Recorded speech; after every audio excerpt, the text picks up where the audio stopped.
I feel like today it's natural to make games. I picture a lot, like I went into computer science just because I was like, well, to make games, you got to code. Yeah.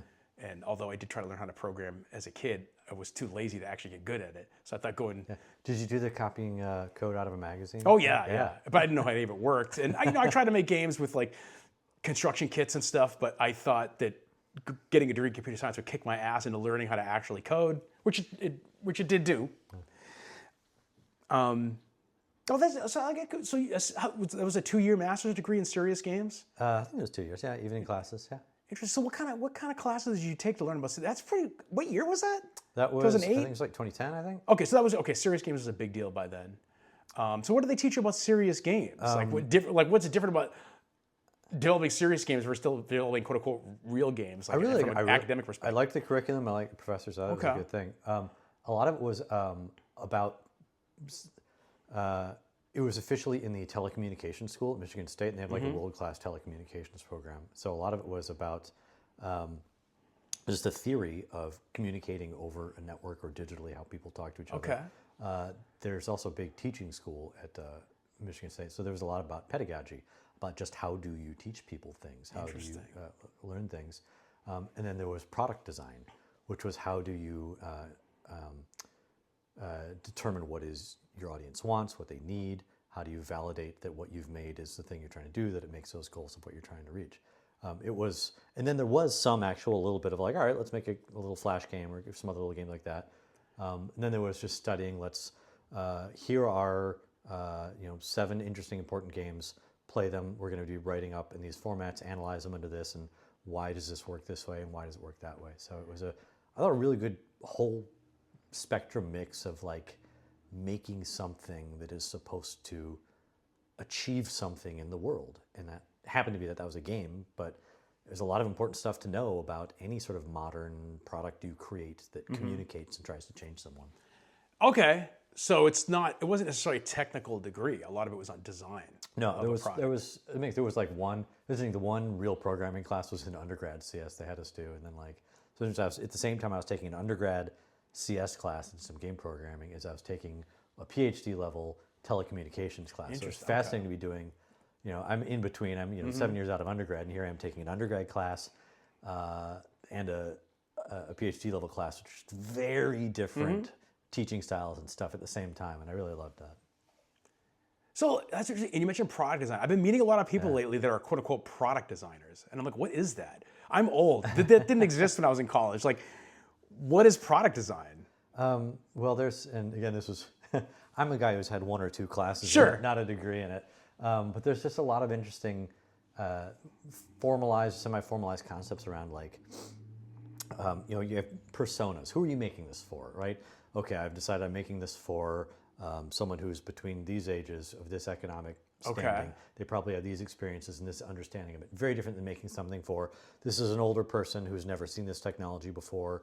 These are the road bumps they're going to have. These are the things they want to do. So you have these 2 very different personas, which you decide, what am I actually making this for? And what changes to my product might make based on who I'm designing this thing for, right? And then there's playtesting, falls under the category. Like, even video game designers did not invent testing their products, right? There's all this previous methodology of all right, we actually practice filling out, since we're doing tests on human subjects in any academic setting, you have to go to the institutional review board and you have to file, here's what I'm going to be making people do. I need permission to, under the banner of the university, be talking to humans and putting them through this experiment, right? And that's the formal ideas behind playtesting. And then things that a lot of indies have to learn the hard way of, if you have someone playing your game, in general, shut up. Don't apologize for everything or try to explain as they're going.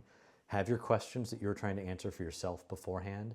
Have a sheet of questions for the player to be answering afterwards, and have a formal process in your mind and reasons for why you're trying to get at these answers to these. Why are you having them test? Because you have specific questions. Oh, that makes sense, because some of the product designers I'm working with now, that's what they're doing, a lot of interviews of potential customers and stuff. And I was just kind of like, well, I remember that from reading books on customer development, but I guess it's part of the product design process. Which is okay, that's interesting.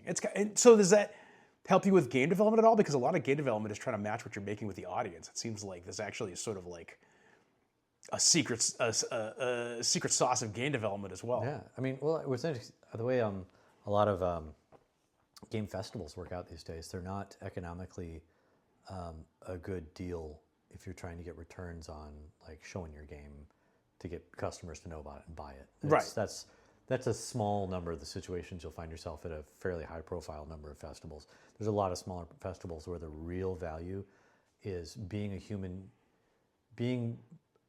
middleman between your game and the world, and sort of, it's as if you stepped into a store. They're not going to buy it, but you are there as you see the relationship form between a potential player and your game, so that you can get information in a bandwidth you would never get on like whatever feedback you can even get from a store, a comment on a store page, right? Like to be able to be equipped and ready to learn from standing physically next to your game, in between it and people, and seeing people play with it, is something that is, it's both really valuable for shaping a game, shaping the game's marketing, but it's also part of the reward for me of like, why am I making games? I wanted to be connected to people. I could be making better money and having less stress if I was still working on webmail for university. Sure. But you don't go and hang out with the students and be like, hey, how'd you like your webmail today? Get away from me, old man, you're creepy. Like, but that's exactly right. Like festivals, they're one of the main reasons why I like to do them is it's playtesting. I mean, it's, back in the olden days when I was working in AAA console games, they'd spend a lot of money to do focus tests, one-way mirrors, watch people play games. Yeah. And as an indie, that's not feasible. But that's one of the reasons why I do like to go to festivals. I will video people playing the game, so I can see what they did, what they you can look at their face, but you can also look at the screen, see what they're doing. It's invaluable. It's way better than, or it's at least a different kind of testing than just getting player feedback online. It's a lot of festivals though. It's just like particularly like PAX. I've done PAX. Like I've done PAX 5 or 6 times, and it's skewed. It's skewed in a lot of ways. Sure. The people you're going to get are generally, they could have stopped anywhere and they stopped at you, and there's so many of them that like they're already predisposed to probably like it and be happy. So it's the double-edged sword is like, you're going to have a lot of great interactions with people. You're going to miss some of the feedback from people who, why didn't you want to stop and play my game? Why didn't you like it? But we definitely, when we were showing Xenotilt and Demon Tilt like PAX, we were like, we never could tell online, but when we see them in person, we're like, oh, we have a type. Like, it was usually like dudes with heavy metal shirts on or pixel art shirts, which we could predict. We got to the point where we'd watch people walking down the hallway and I'm like, this guy's going to stop. Yes, exactly. We do that with cameras for sure. And occasionally a woman would do it as well. They would a different type of demographic, different type of shirt. But we could notice that we started sorting people into archetypes of like, I think this is the type of person that likes this game. And it was pretty accurate by the end of the show. But so there's that. And then also I think that the shows are useful for your credibility signal. Like, especially if you're getting into a festival, you have that, even if you didn't win, you're in the mega booth or whatever. And that has been helpful for me to get platform deals, to get, access to platforms that I wouldn't otherwise. Yeah, it's part of the social proof within the industry that you're, I mean, at the bare minimum, you haven't shit the bed and everybody's not angry at you and hates you. Yeah. They let you play. Oh, these people who are cool, they let you play with them. Let's talk about playing together on our platform. Yeah, I mean, people who curate a lot of these platforms, whether it's like, PlayStation Plus or whatever, a lot of times they look at festivals for, at least for the first filter of what they should be looking at. So, yeah, I mean, you're not going to sell to customers there, but you're going to get... There are some. There are some. There are some cases where the indirect rewards aren't that indirect. Like there's a Steam showcase related to what that was. That's also a big one too. We did... I did the mix... I can't remember what it's called. And it was literally canceled. Like we set it up, and then the fire department shut the whole thing down before it even started. 2014? Yeah, 2020. No, 2024. Last summer. Oh, last summer. That was. Oh, geez. But they had a Steam sale, and we got a ton of wish lists or whatever. Nice. It was a couple years ago, I think. Whatever it was. So yeah, there's that too. So yeah, there's a lot of benefits to. I think showcases, as long as you're not paying. I think paying for a booth, the calculus kind of changes.